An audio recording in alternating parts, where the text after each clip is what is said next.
his first series. This man lost his first series, and that doesn't necessarily make it a must-win series immediately, but the map at the bare minimum is kind of what he's looking for. Representing Team Liquid, it's SKillous.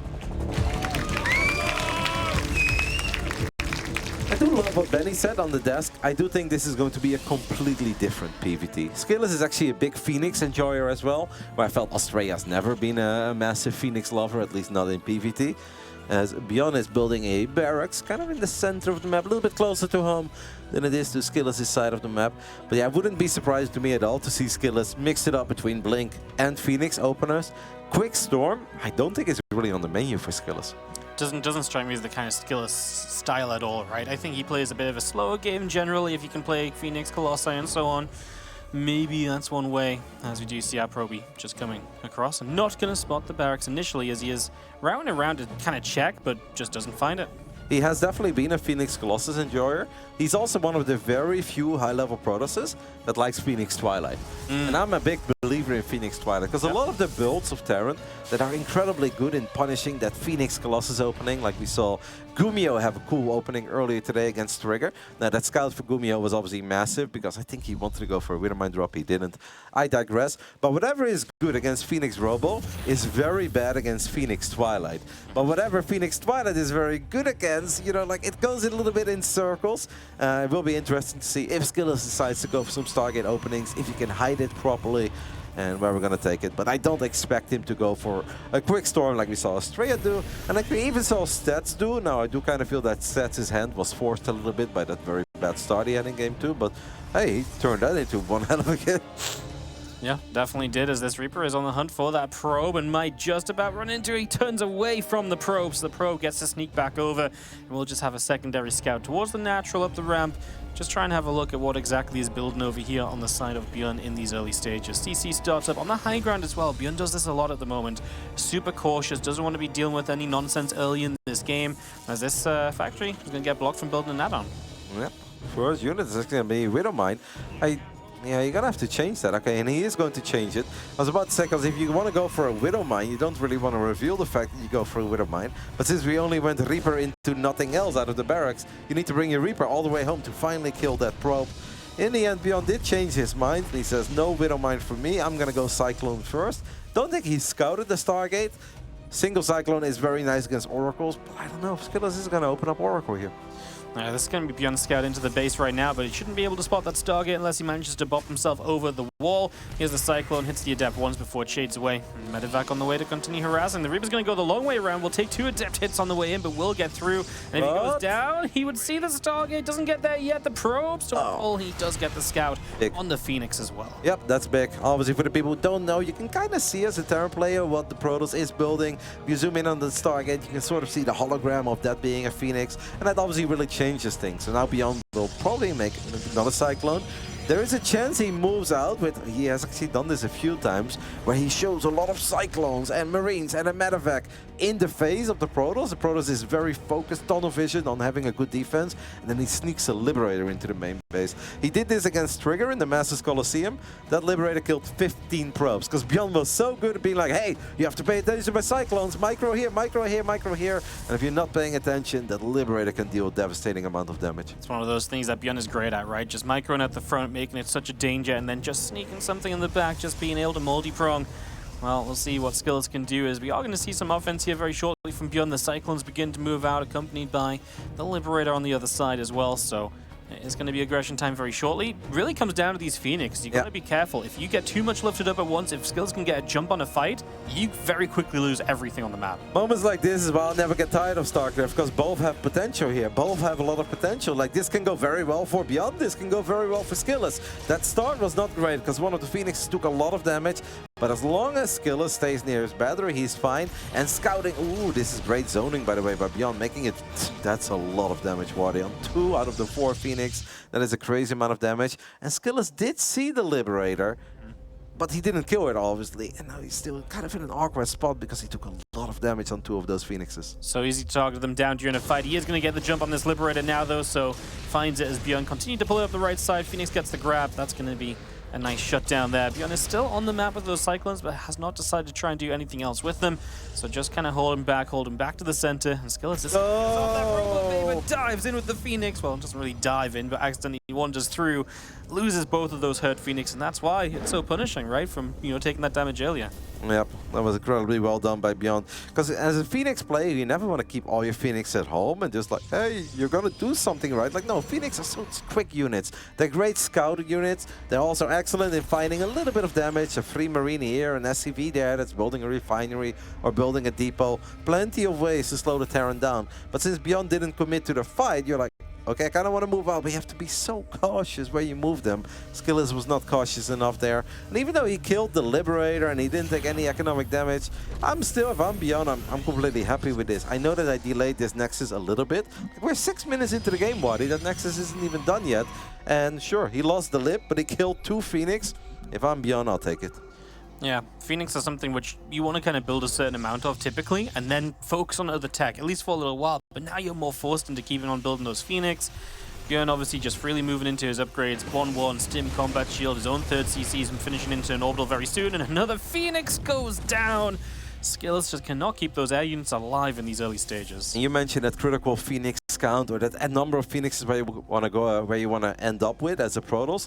One of the reasons why losing a Phoenix or even 2 Phoenixes early is so bad, because that move right there would have gone so much better if he has 5 Phoenix. Then you lift 4 Phoenix fire immediately, you kill that worker. If your Phoenix count gets dropped to 3, you lift, there's only 2 Phoenixes attacking that unit instead of 4 Phoenixes attacking that unit at once, and you're more likely to lose more Phoenix because you have less DPS. So yeah, honestly kind of painful for SKillous, but hey, a good Guardian Shield, a good fight with the Colossus, and he's completely back in it.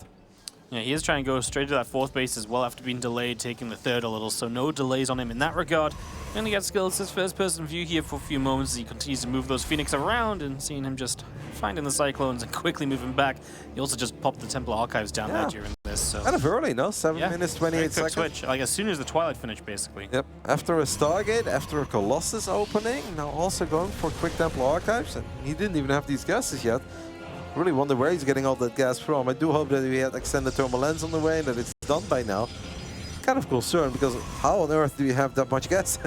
All these sentries too. Yeah, I mean, I feel like this is a push from ByuN that could just kill him, right? You know, but he's being a little bit too greedy. He doesn't quite have full preparation, so extended thermal lens did just finish, so he does in fact have that. ByuN's going to split up. He's not going to go for one big attack. He's going to try and find a couple different directions in to deal some damage. Yep, I guess we didn't obviously invest in Blink, didn't really make any Stalkers. So all of the minerals will be spent on Zealots, and yeah, I guess he's just going to spend it on a lot of sentries, made a lot of Phoenix, building some of these robo units and quick Archons, hoping that maybe ByuN is going to take a big fight before there are ghosts out on the map, as the Ghost Academy did just finish up. One Colossus is very exposed there, as it's in the middle of all these bases, and it is going to get jumped on and it dies. And the second one, honestly, there is nothing protecting it. SKillous, where are those force fields? You got so many sentries. It did live for a while, but losing 2 Colossi like that is incredibly painful. This Protoss army, Wadi, is not meant to chase a Terran army. It's meant to stand in a good spot, drop some force fields and take a good fight. Now you have to run into your own main in a very awkward manner. I mean, this was just great for ByuN. It could have been even better, but he's not done yet. Yeah, and because there's no blink and he just chased all the way into the main base, he's got no mobility anymore. Every Phoenix has gone down. Stargate's fallen, so you can't rebuild any further. ByuN gets himself a few more probes before he is done, and even then he's not actually done, because guess what? Back in the main, because there's no way to stop him. No, but it is so painful to chase armies like this with a couple of sentries, a couple of zealots, and if you don't have Blink Stalkers, that's where the Phoenixes are supposed to still be out there and making this impossible for the Terran. You want to drop everything in my main, fine, then you're committed, but he's not committed because there's no mobile anti-air. I mean, these Stalkers without Blink, they're kind of useless. It's even denied, by the way, so we're never going to get Blink. I'm incredibly impressed that SKillous still has 66 probes after losing 25. But make no mistake, this game is a nightmare for SKillous. Everything is going wrong, and I feel that ByuN has him right where he wants, and I think ByuN is very close to just ending this game. Yeah, I mean, this one Colossus is maybe his lifeline at the moment. A few Zealots are kind of keeping it alive. The Marauders try and dive on it, maybe with the help of a Widowmine, but Super Battery just popped there. So ByuN doesn't quite win out of the front, but SKillous just doesn't have enough to justify staying in. He still has that drop in his natural as well, so ByuN takes a very convincing first game where it was just the little things to start. Damage on Phoenix, kind of stop SKillous being as active, then you lose more Phoenix, and it just had that knock-on effect of eventually ByuN is able to take this big fight and catch SKillous off guard. Yeah, no, SKillous actually had a decent amount of ground units. He had a couple of Stalkers without Blink. He had all those sentries. We had an Archon or two, and he thought he was safe in the natural with the Colossus there. And yeah, he'd be safe against 8 Marines, even 60 Marines. One Colossus can hold the door against 60 Marines with Stim, but not against a monstrous Terran army with still those early game Cyclones as well. Marauders in the mix. This was just not it for SKillous. You look at the minimap, you see all these Protoss forces out of position, and 2 out of 3 Colossi dying before the rest of the army shows up. I mean, beautiful play by ByuN. Love how he was kind of bunny hopping between the main, the third, and back into the main. But yeah, finding a window like that, a tiny opening to get on top of these Colossus is all that ByuN needed.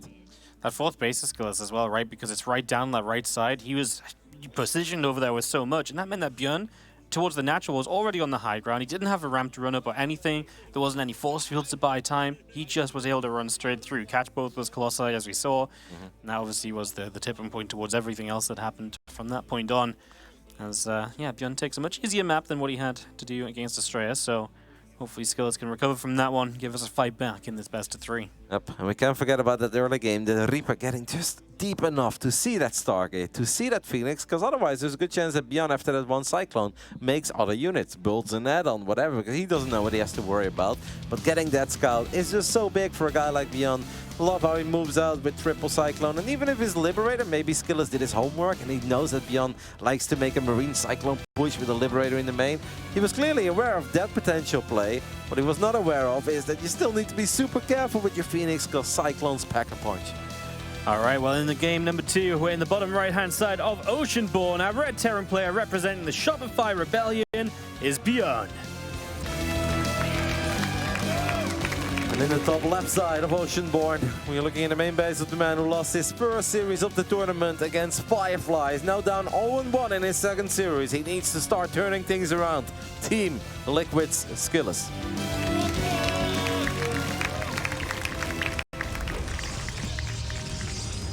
A lot of those little things just to kind of sharpen up on, to make it a little bit smoother for yourself. As we get into this now, game number 2. Racks and the gas coming down. No proxy out on the map or anything. Kind of hides it off away from the ramp, so maybe SKillous will be panicked for a moment as he comes up here. But a very minor factor. As we just get double gas on the way, so be unlikely to open factory before expanding once again. I think SKillous loves Blink on this map. I think this is a pretty good map to just go for some good old 4-gate Blink Stalker progression as well. Doesn't mean you have to kill them, right? But just kind of try to get yourself ahead, force out a certain reaction out of the Terran, and then go up to 3 bases whenever you want to go up to 3 bases, and then maybe you can sneak in a quick storm. After that first game, I wouldn't be very keen on playing Stargate again, because it just seems that ByuN was very comfortable. And what I love the most is that ByuN realized he didn't need to run into the natural. You don't have to deal damage. If you can just prevent the Phoenixes from flying to your side of the map, you're not losing any SCVs, you're delaying the third, so you're dealing this indirect damage. And one thing that I didn't even mention, but I do think it should be mentioned, is that with the opening that ByuN went for, he forced SKillous to build double shield battery in the natural. That's also indirect damage. So double shield battery, Phoenix is taking damage, late third base, perfectly fine opening if you're ByuN. Yep, and this Reaper misses the probe again, heads across the map to try and get that initial scouting, which maybe you get to see what the plan is as well. Barracks is trying to get over here to build the reactor before the probe gets in. Blocking this would be nice, actually. Yeah, you can just sit there and stop it for a couple of ByuN is smiling, but he probably doesn't think it's all that funny. No, not cool. Pretty major delay on your reactor at this point. And now you're gonna... Reaper comes back. Oh. We'll build a pylon again. Quick Cyclone is on the production tab for ByuN, but SKillous is gonna go Twilight Council this time around, and I like it. I think this is a very good map for Twilight Council.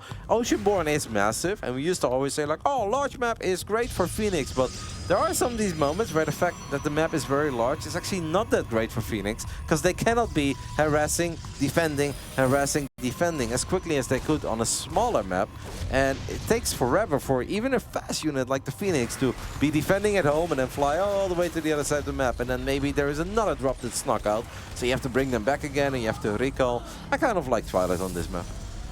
I'm with you as we're about to lose a second probe of the game here, so 2 probes to that Reaper. Grenade goes down as we try and make our escape. One Adept died across the map as well.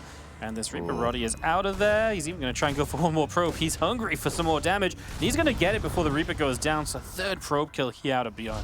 That is very frustrating if you're SKillous, especially because SKillous doesn't even really know yet what the follow-up is. And we had one Cyclone, but we also have an incredibly quick tank. 3 probes is way too many. In general, oh my goodness, as the Cyclone is now going to show up, shield battery's not ready yet. This is a disaster game for SKillous, as 3 probes was too many. What about 7? What about 8? Make it 9. This is absolutely ridiculous. And SKillous already knows that this is normally game-ending damage on this level. Oh, Nikita.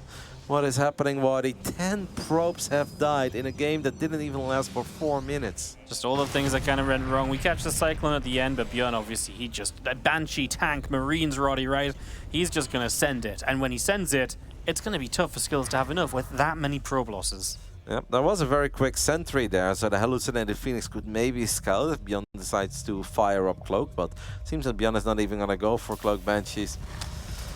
Oh, that's very painful for SKillous. That's not something you wish even upon your worst enemy, where you're getting ready to play a PvT, you've done months of prep studying, you know you have a couple of Terran players to worry about, and then you lose 3 probes against this Reaper alone, and that already makes you tilt a little bit, and while you're tilting over losing 3 probes to the Reaper, you're losing a bunch more. The Stalkers do take an adventurous fight in the center of the map. Picking off a tank this early is actually kind of big, and it's also slowing down the entire push. This is the kind of stuff that SKillous needs to slowly claw his way back into this game. You're right, it was an adventurous fight, but he's at the point where he has to take every risk, right? And in this case, probably pays off, because now ByuN is staying at home a little bit more than he would have done otherwise. He's a bit afraid of the Stalker counterattack.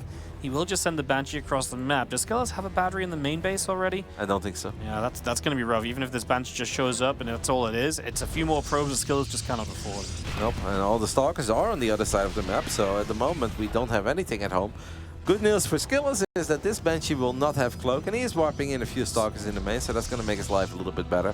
At this point, it's almost like, yeah, having a battery in the main is nice, but he can't afford it anymore. He's already taken too much economic damage. If I was SKillous here, I think I would just go up to 3 bases, and you spam mass gateway units, Stalkers and Zealots, even without any upgrade. Maybe single Forge, that's it. And then you hope that ByuN moves out a little bit too early with an army that's just a tiny bit too small to deal with like 10 Zealots with charge. Apparently that's not what SKillous is thinking. SKillous says, no, I'm just going to go ahead and build a Robo Bay. But the problem with this is that you need a lot of gases. The more gases you take, the less mineral income you have, the later your third base is going to become. To me, this feels that, I mean, obviously there's not really a right choice. Maybe the Dark Shrine, Wadi, because we're behind. Dark Shrine. Always. Yeah, no, I'm with you. I think the main thing is even if you tech up and try and stay safe right now, you're doing that at the cost of not having a third, right? And then ByuN's like, okay, well, if you don't have a third, I shouldn't need to attack into you. So if ByuN makes the right choices, it's very hard for SKillous to end up in a good place. And even then, he might just be in trouble. Dark Shrine's a way off. If this Bio Army gets across the map with Stim right now before there's anything out of the Robo Bay, Dark Shrine invested into, but no DTs yet, could be very scary, and he is absolutely making efforts to go across to the other side. Things are starting to look mighty fine for the man from the Shopify Rebellion. Had a nail-biting victory over Australia, where things looked a little bit dicey in Game 3, but he's got a very strong showing here in his second series. SKillous is doing his best to buy some time with these Stalkers and Kite, but every single time he turns around to fight, if these Marauders and even the unsieged tanks are going to fire, you're in trouble. I do like the Disruptor here because you need something magical, right? And a single Colossus is not going to give you that. A single Nova that's only softening up a tank is unfortunately not that magical either. ByuN is just going to stem into the natural. Why the hell not? Marines and Marauders could go for that pylon. I wouldn't have hated if you left a couple of units on top of that pylon, because that empowers the battery, that empowers the robotics facility as well. And what on earth is SKillous supposed to do? These Stalkers cannot take on this army. They get shelled by the tanks, they get eaten up by the Marauders. He's got to fight it in some way because his natural's under fire. Robo facility going down. He's got no road to further tech units. GG. And ByuN takes a very convincing 2-0 after a much tougher fight against Australia earlier. Yep. Steaming over the Reaper, getting a few too many kills, and while you're angry over that, the Cyclone shows up and says, hi, if you thought that was bad, we can make it a whole lot worse. Units out of position, Cyclone drives on in there, and Cyclones are so incredibly effective in taking out workers. ByuN with, honestly, I think the most straightforward victory we've seen so far on the mainstream. Almost every series had a little bit of back and forth at least. Especially that second game, it was all ByuN. And to be completely fair, even in that first game, it kind of felt it was almost all ByuN, because he did so much by doing so little. But if that's the case, you already know that you're on fire. Yeah, this really just started off horribly for SKillous. The little things really adding up to this moment here. And obviously that was kind of game one under wraps already. Like, it went on from this, but you'd lost everything that was going to give you a chance. So ByuN, I mean, he really just started strong and never looked back. Yep. Good scouting as well by ByuN. Excellent Reaper movement. He's always been a bit of a Reaper master. And this second game, I mean, the Cyclone is going to take all the glory. But honestly, the Reaper deserves the MVP. Because the Reaper is what kept SKillous distracted, is what disrupted the build order a little bit, got some lost mining time, got 3 workers. And while SKillous is being frustrated over that Reaper, that's where the Cyclone shows up. But honestly, Reaper MVP in my eyes. Oh, absolutely. That Reaper was, it really just set the tone for everything else in the game. So fantastic stuff. As we're going to go to the stage and hear from ByuN himself. ByuN, I had to run.